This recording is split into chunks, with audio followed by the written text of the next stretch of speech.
In this episode, I'm going to share some intimate stories of my lived experiences with disordered eating. This is a gentle trigger warning for those of you who may be in recovery. I also want to preface this episode that everything I share comes from my perspective as a smaller, able-bodied woman. Hey everyone, I'm Thais Sky. Welcome to Reclaim, a podcast for women by women on conversations that matter. Hello, all you beautiful humans. Happy Thursday. It is Thais Sky coming at you with part 8 of the Reclaiming Worth series, or part 3 if you're only tuning in for the second half of the series. Okay, so basically I recorded 5 episodes of the Reclaiming Worth series back in August, and now I'm recording an additional 5, all in celebration and honor of the launch of my 6th cohort of my signature group program, Worthy Women Rise. Everything I talk about in the Reclaiming Worth series are topics that I discuss in depth in Worthy Women Rise. So if the things that I'm talking about here are resonating with you, if my perspective and the way that I understand these topics are helpful to you, I highly invite you to consider joining us for this cohort. Listen, I know this is my 6th cohort and I don't imagine Worthy Women Rise going anywhere, but things are looking very different in my life for the next 8 to 9 months, and I may not be doing another Worthy Women Rise this year. So don't count on at some point in the future you being able to join us. I am just not sure. So if you're feeling a call to be a part of this experience, please consider sending in your application. Doors close February 13th. That's just in less than a week. And we start next Sunday, February 17th. I'm really excited about this program. I'm really excited about this iteration of the program. It just keeps getting better and better, and the quality of the group just keeps getting better and better. And so many times I hear the concern of like, well, I don't know if I'm going to be able to fit into the group. I don't know if I'm going to get the most out of this group. I don't know if what you're teaching is going to work for me. And listen, I really hear that fear. I think we all have this this terrifying sense that like, because nothing has quite worked for us in the past, that nothing is going to work for us in the future. And we've had so much hope that it was going to work in the past that then, I don't know, we don't want to be disappointed again. And so we just don't do it. We don't take the risk. But I'm telling you, trust yourself, trust your pull. If there's a pull within you that's saying to do it, I'm not saying necessarily this program, I'm just saying anything in general, see if you can lean into that pull, because you know, it's not that things didn't work in the past. It's that you're just at a different place now. You know, integration is a spiral. This work is a spiral. We get to revisit the same things over and over again in different perspectives. And so it's not that things didn't work in the past. It's that now you're ready for something new. You're ready for the next level. Yeah. So you can learn more about Worthy Women Rise at worthywomenrise.com. If you have any questions, you're welcome to reach out to me and my team at info@thaissky.com. Again, that's info@thaissky.com. I do offer these 15-minute calls with me where we can hop on the phone and I can answer your questions and you can get a better sense if this program is right for you. I am happy to do that. So worthywomenrise.com or email me at info@thaissky.com. Okay, this conversation, we're going to talk about body and worth. Body and worth. Let me tell you what, I am a pro at disconnecting from my body. I feel like, I mean, I'm not unique in this. I feel like this is a shared experience that many of us have, but I have gone 10 years disassociating myself from the pleasures of food, and I've gone 5 years of disassociating myself from the pleasures around sex. So when it comes to disassociation from the body, from feeling unsafe in the body, I know a little bit. And I want to share with you today some of my thoughts around body, around worth, around food. I want to share some lessons that I've gained over the years. I want to share some stories that I've had over the years of navigating our relationship with food and worth. You know, body it's a difficult subject. We all have a really complex relationship with our bodies. And I think we all have a deeply earnest desire to feel good in our bodies. But our society makes that really, really hard, doesn't it? And so we're going to unpack some of that and talk about some of that in this episode. So, it was interesting. It was about 4 years ago. I hadn't had a single binge in over 2 years at that point. And I thought I was like on my way. I was good to go. Like healing checked, like done, finito. My body and I are one. You know what I mean? We are just an enlightened being here. Like I don't have any issues with my body ever. I walk into a clothing store, one of these nice hoity-toity clothing stores. And I saw this selection of jeans that really excited me. Okay. Why is it that anytime we're talking about food and body and worthiness, it's always a conversation about a pair of jeans? All right, well, these jeans were delightful. I really, really wanted these jeans. And I wasn't sure what size I was. I've had difficulties buying jeans for myself in the past. I don't like seeing the number of like what I am. And this woman, the sales lady, comes up to me and she goes, "Oh, are you interested in trying one of these pairs on?" And I was like, you know what? Fine. I'm going to overcome my fear of jeans. I am going to try these on. Because remember, I am enlightened. I am beyond recovery here, okay? So I was like, but I don't know what size I am. Because these were like, what is it? European sizes rather than American sizes. So didn't know what size I was. And she goes, "Oh, you look like this size." And I said, okay. Went into the little stall situation. Tried them on. They barely went over my fucking thighs. I mean, like barely. Like they were not going up above my knees. You know what I mean? And I just remember feeling such an intense sense of shame and disgust. I looked at my body, and these stalls, these dressing rooms, the lighting is like the fucking worst, right? You're looking at yourself in the mirror and you're just feeling so ugly, you're feeling disgusting. You want nothing more than to tear the skin off of your body. And that is how I felt. I felt so much shame and so much disgust and so much embarrassment because this woman looked at me and thought I was one size, and she really grossly underestimated what my size was. And instead of seeing it as like a blatant error on her part, I saw of it as, this is the size that I should be. I should be this size. If I'm this size, everything will be good in the world. I'm not this size, and that's why I'm experiencing the shame and disgust. And so she asked me, how are you doing in there? And I said, these are a little small. She goes, okay, I'll get you the next size up. So she brought me the next size up. I put them on. They did not button. Like they didn't, oh my gosh. They didn't button. It did not fit. These jeans did not fit my body. But again, shame here, disgust here, feeling so gross here that I couldn't say, actually, I think I need like 3 sizes up. What did I say? These fit great. I walk out and I make it a point to buy the jeans.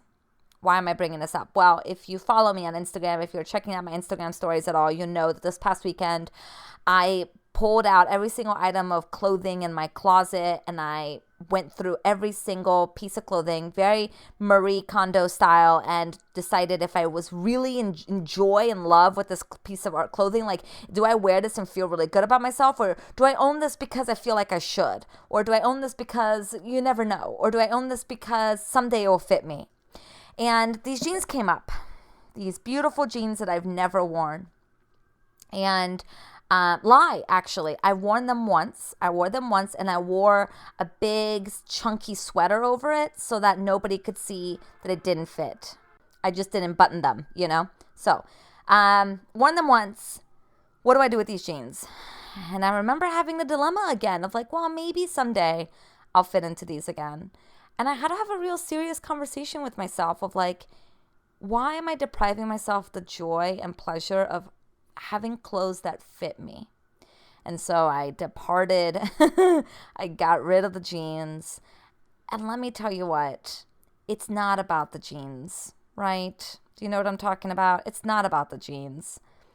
It's like the jeans represent an idealized image of what we think our lives will look like if we fit into these jeans. And this idealized image is so much of what our society has told us. we live in a fatphobic culture that shames women and objectifies women at a very early age. Before we can even give our consent, we're on diets, or we're told that we need to be on diets. I've had clients who's have had really intense experiences with our fatphobic culture. I've had clients share with me that they've had family members call them piggies and cows in front of their family members and friends and strangers. I've had clients who has been on a diet since they were 5 years old. I've heard stories of my clients that refuse to be in the dating world, refuses to date anybody until they feel like they're a size that's acceptable, a size where they will be loved. And these are not unique stories. If you look at the statistics, it's heartbreaking how many women are dieting, or how many women believe that they need to diet. And if they diet, if they lose weight, then they'll be happy. And what a way to keep us distracted. I mean, imagine the capacity we would have to radically change the world if we focused on something else besides the weight of our bodies, right? We so connect worthiness and how our bodies look like, and we do it at such an early age that, in fact, it's not like we even consented to it, but now we have to deal with the repercussions of it. When I was in college, I developed bulimia, and that looked like consuming an exorbitant amount of food, binging, not being able to control what I ate, and then deprivation, compensatory behaviors such as depriving myself, such as starving, over-exercising, anything to lose the weight that I gained from the binges. Eventually, my bulimic behavior shifted towards binging behavior, but it was scary. It was scary to not feel like I had any control around food. It was scary that I felt like if I was exposed to cake, that I would devour the whole thing and have no ability to control myself in public, at my office, where people are around me. I planned so much of my life and constricted so much of my life on whether or not I could eat whatever was available there.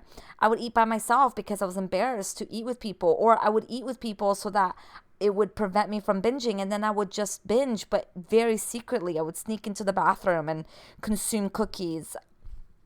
It was a very, very painful time, and I got help pretty quickly in the cycle, because I knew that there was inherently something else here, that there was something calling for my attention, but I didn't really believe that I had a problem, because I didn't really want to admit that this behavior was not acceptable. So what I kind of fooled myself into believing that this would be my final binge, and that tomorrow this will just go away. That this is like just me being silly, like, oh, silly Thais, like, if I just diet, if I just deprive myself, if I just go to the gym, then like this binging is never going to happen again.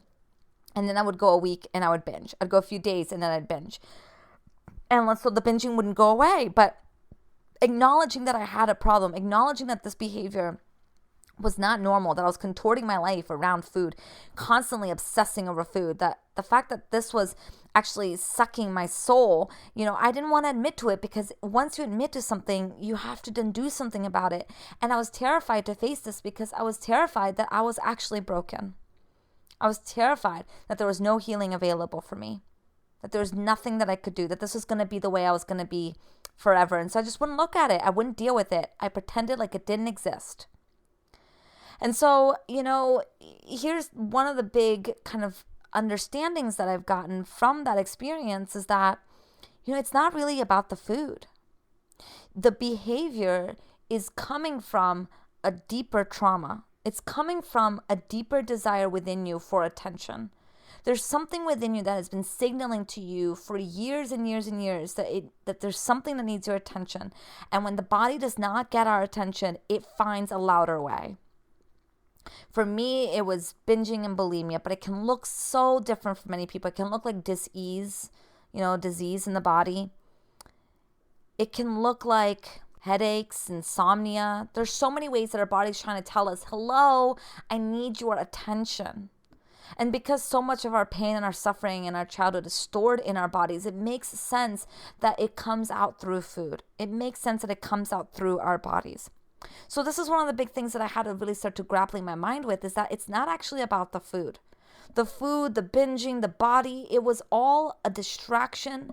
There was something deeper calling for my attention. And while I was doing the work of trying to understand my behavior, there was also an invitation for me to take it one step deeper, for me to understand what was pulling the behavior, right? It's kind of like if we're weeding a garden, right? And you just chop the weed at the top, it does do something. But if you really want that weed to go away, you have to get to the roots. And so when we can recognize that, it's not about the food. It's not about the substance. It's not about the obsession over the food and the deprivation and the dieting. When we can recognize that, it's not that then goes away. It's just, we just get to a deeper level of insight. And of course, we must we must attend to the food and understand the cycle, understand the patterns. We have to name it. We have to talk about it. Shame cannot exist in the light. And so the more that we talk about it in the safety of a container, the more we can tend to it and heal it. But we also have to recognize that there's something deeper. Okay. And that was one of the things that I started to understand. Okay. So while I am, thinking that it's about the food, it's actually not about the food. And one of the ways that I kind of began to understand this was, I would look at my body one day and think, hey, I don't look that bad today. Like, wow, look at me. Like, I'm feeling really good in my body. And then the very next day, I would feel really fat and really gross and really ugly. And I would feel really, really disgusting, right? Because that's what our culture tells us, is that fat equals disgusting. And so I looked in the mirror and I was like, oh my God, I'm fat. That means I'm gross. That means I'm disgusting. And then I started to think, wait a minute, but nothing actually has changed from yesterday to today. Yeah, like I ate food, but the amount of food that you eat from one day to another does not dramatically affect your body in that way. So what changed? So what we're doing there is we're widening the lens. We're starting to step back and say, okay, if it's not about the food and if nothing changed, what's really going on here? Our neural pathways have connected being obsessed with our food and being obsessed with our body as a way to tell us that there's pain.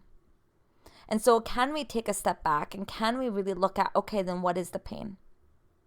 If nothing has changed, but I believe that today I'm gross and ugly, that means there's something else here. There's something that's inviting our attention. And then it's our opportunity to get clear on what's there. And something that I heard recently that I really liked is like, try to, not go into planning mode, because that's what we often do. We look in the mirror, we're, oh my God, I'm disgusting. I now have to diet, or I now can't eat any sugar today, and we go into planning mode and trying to like change how we feel. But again, if we can remember that it's not about the food, can we prevent ourselves then from going into the planning mode, going into the fix-it mode, and can we sit with the tension that's in our body?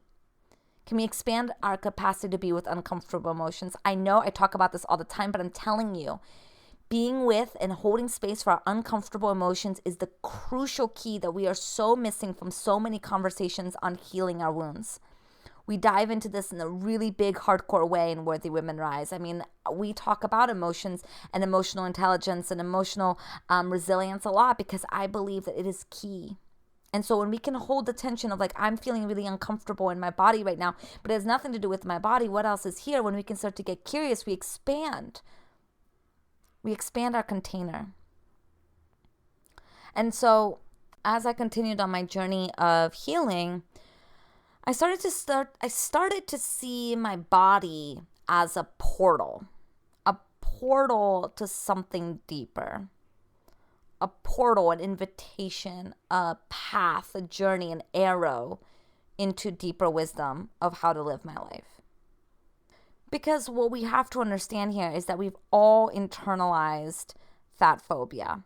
We've all internalized this idea that fat equals unhealthy, that fat equals disgusting, that fat is bad, and that in order for us to be healthy and happy and feeling good in our bodies, it has to look a certain way. There's a lot of conversations out there about health at every size and how your weight on the scale is not equivalent to health. And that there's a lot of different ways to measure health beyond a weight on the scale, including emotional health and spiritual health. There are a lot of conversations out there about body positivity and how to love your body. And what I've begun to understand is that, if we've all internalized fatphobic culture, that means what I view of myself and what I view of other people is something that I can actually do something about. Do you know what I'm saying? It's not the truth. It's a perspective. It's a lens. And so I can now change that lens. It's a belief system. It's not reality. The reality is that people can be unhealthy and be skinny. People can be unhealthy and be fat. People can be healthy and be fat. People can be healthy and be skinny, and everything in between. No one owes anybody their health. And we have to stop policing people's health by looking at them and assuming that we know. And so if we've all internalized fat phobia, we all have a responsibility to do something about it, just like racism and whiteness. This is something that we get to do something about. And it's helpful to externalize this. It's helpful to see, instead of tackling the internalized fat phobia that we have directed at ourselves, it's sometimes easier to untangle fat phobia as it's directed towards other people. Starting to really analyze and understand that how we perceive other people is incorrect and is not based on actually humanizing them, but dehumanizing them.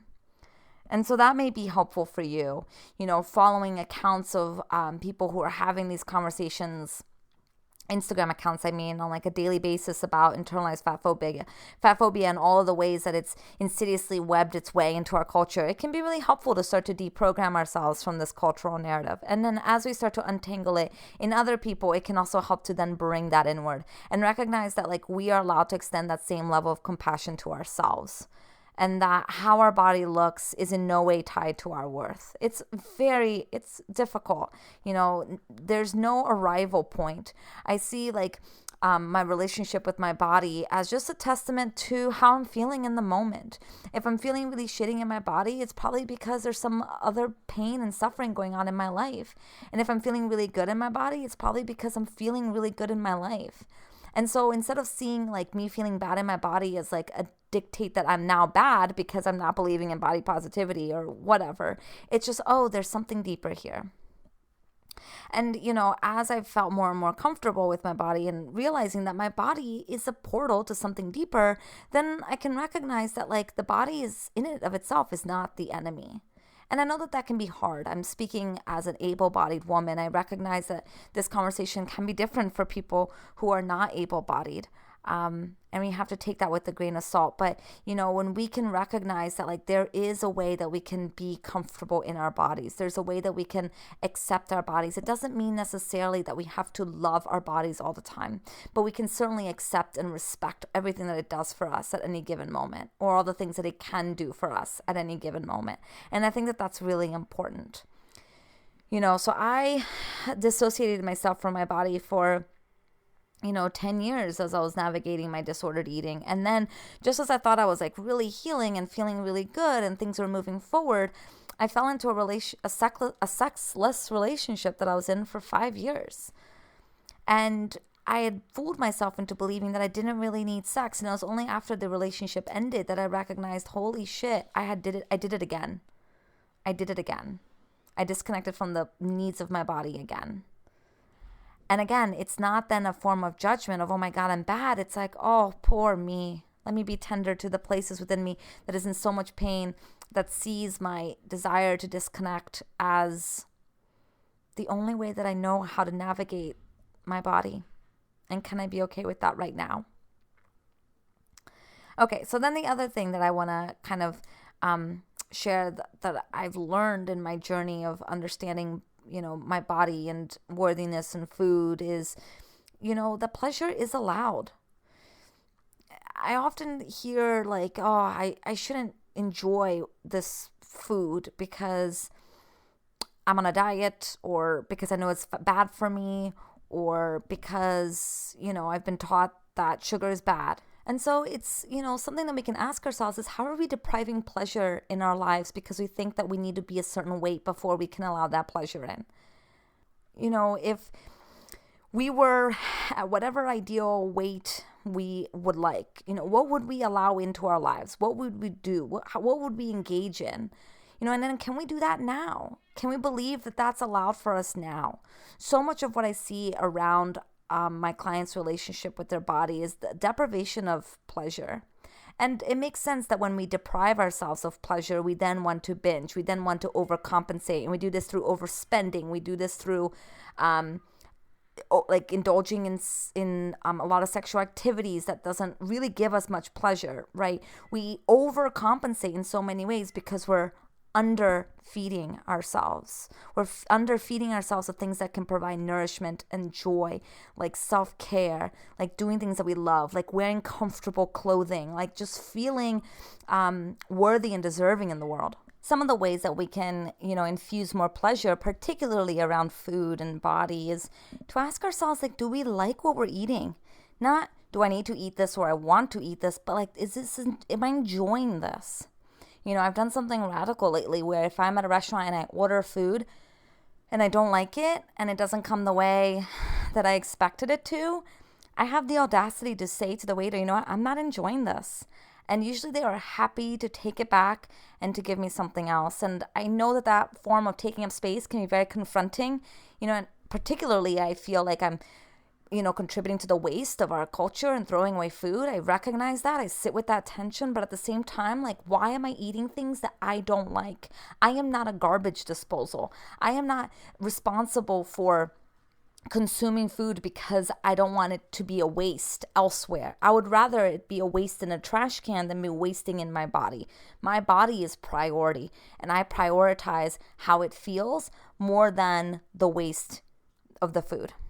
Yeah. So how do I actually like what I'm eating? That's a big one. And then the other way that I practice allowing pleasure in my life is really listening to my hunger and fullness cues.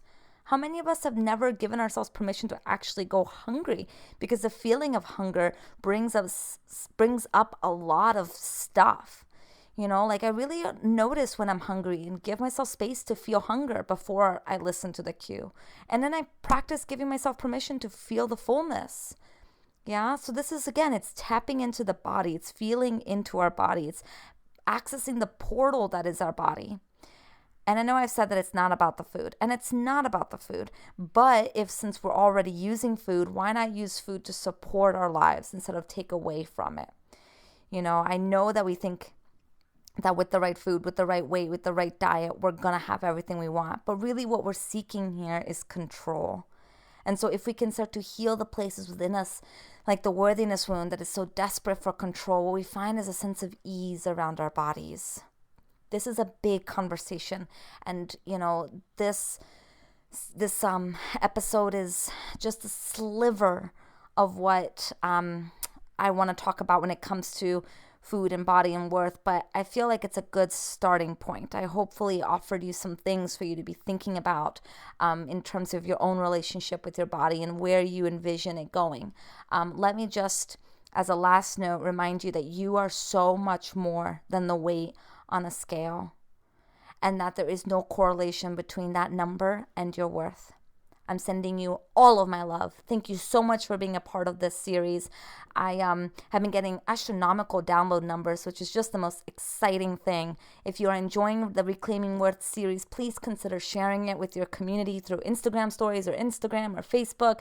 It means the world to me. Let's continue to share this resource with people so that we can reach more women and begin the real continue the real earnest conversation of what does it look like to be a woman in the world, to be seen, to take up space, to feel worthy and to reclaim our power. I'll talk to y'all tomorrow.